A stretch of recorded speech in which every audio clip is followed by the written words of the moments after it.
Yo, good morning. Happy Tuesday. Welcome back to another episode of the Sauce. Bengals and over, man. That was awesome. Jake Browning, MVP. Capped off what was an excellent football weekend for me. You'd think I'd be riding high right now. But I actually went 0-2 in the NBA last night. Got caught on the public side with the Celtics. And look, I'm not surprised that the Celtics lost the game. It's the NBA. It happens. But if you told me the Pacers were gonna beat Boston, I would have been like, oh, would they score 135 points, run them out of the gym? No, the Pacers defense stepped up. Pacers played a great game defensively, and if you're familiar with Pacers basketball, that's a rarity. So props to the Pacers. And then I took an L with the Kings too. I laid the 3.5, thought it was a great number. Market had that one right. Everyone was on New Orleans, they had it right.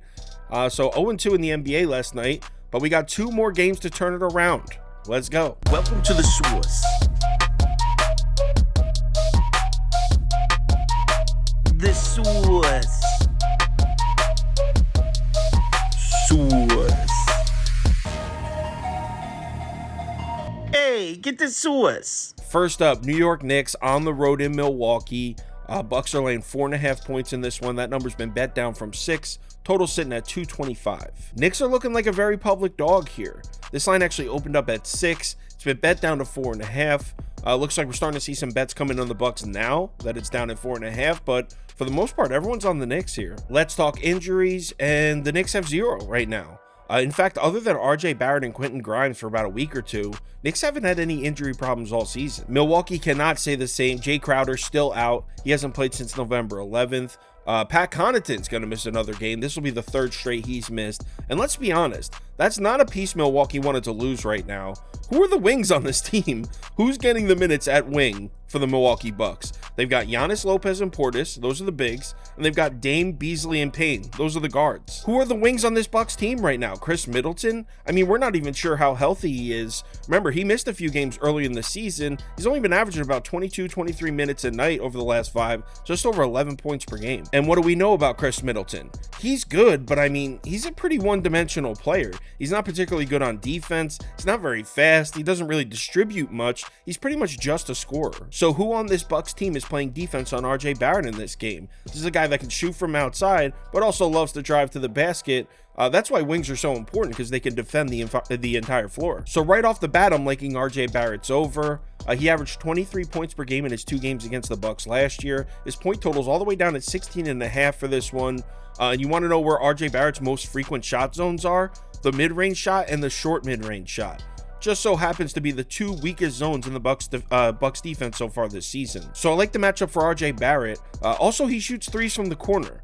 I like the matchup in the corner for the Knicks. In the last 10 games, Milwaukee's allowing opponents to shoot 49.4% from the corner 3. That's insane. Dead last in the NBA. 49.4%. Probably a testament to being so thin at wing, because that's normally who'd be playing defense out there. Look at the Knicks numbers from the corner in the last 10 games. 5th in frequency, 12th in efficiency. No matter what personnel the Knicks have on the floor, they always have a corner shooter out there. DiVincenzo, Josh Hart, Quickly, Quentin Grimes, RJ Barrett. So the Knicks should knock down some shots from out there, which helps RJ Barrett's over. Where the Knicks are going to struggle is trying to score at the rim. Giannis, Lopez, Portis. I mean, the Bucks defense isn't great by any means, but they do protect the rim well.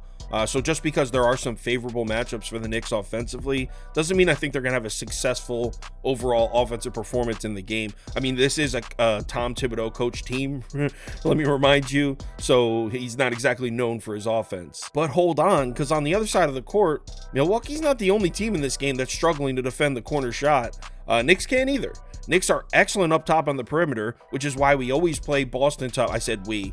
I'm a Knicks fan if you didn't know that. Which is why we always play Boston tough, because the Knicks under Tom Thibodeau play excellent defense up on the perimeter above the break. But in the corners, Knicks defensively, 26th in frequency, 22nd in efficiency. Look at the Bucks offense, 6th in frequency, 7th in efficiency. So the Bucks should be hitting shots from the corner as well. If you're wondering who takes those corner shots for Milwaukee for betting purposes or prop purposes, Malik Beasley and Cam Payne are probably your best looks. Usually it would be Pat Connaughton and Jay Crowder, but they're both hurt. And it's not just the corner shooters that are going to be a problem for the Knicks defense. Another area New York struggles with this year, protecting the rim. Milwaukee's 12th in rim frequency, second in efficiency. Second, the Bucks are hitting 71.3% of their shots at the basket. And you want to know which players for Milwaukee take the highest percentage of their shots at the rim? Giannis and Lillard. Couple tough guys to stop. And then here's just the backbreaker for us Knicks fans. I'm down to bet the Knicks on the road. I like betting the Knicks on the road. I'm down to bet them in Philly. I'm down to bet them in Boston.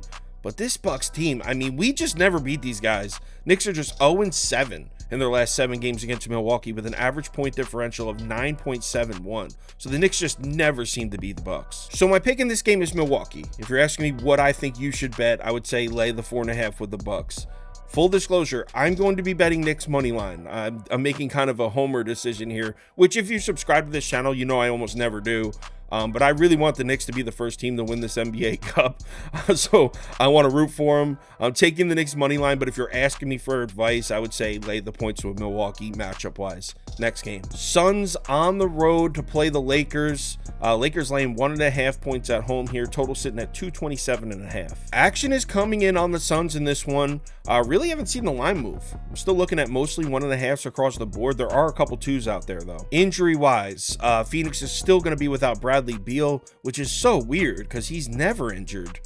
That's obviously a joke. Eric Gordon also listed as questionable. He missed Saturday's game against Memphis also. On the Lakers side of things, surprisingly clean injury report here from the Lakers. Even Gabe Vincent might be back on the floor. He hasn't played in over a month. LeBron James not listed as questionable, which is extremely rare. Look, I'm not doing a deep dive into the numbers on this one because the variance on these Lakers games, it's just crazy. Anthony Davis can go for 35 and 17, or he can go for 10 and 8. D'Angelo Russell can score 35 points, or he could score 4.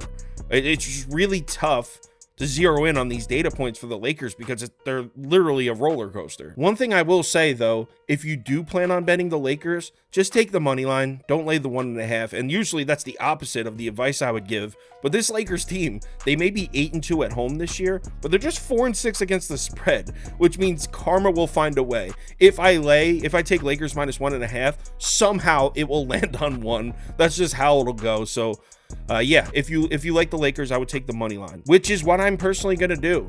You know LeBron James wants to win this first ever NBA Cup to add to his legacy. Lakers were by far the most impressive and the most dominant team in these in-season tournament games so far. They're 4-0 with an average point differential of plus 18.5. The Lakers were going all out. Very clear that this team wants to win it. So give me the Lakers money line because clearly LeBron wants this. If you want our top bets for all sports, parlays of the day, or you want to join our Discord, head over to KyleKirms.com. The information's right on the homepage. Let's have ourselves a great Tuesday. Got a couple NBA games on. A lot of college basketball on tonight too. I'll be betting some college basketball. Let's have ourselves a good one. Remember to bet responsibly, and I'll talk to you in the Discord.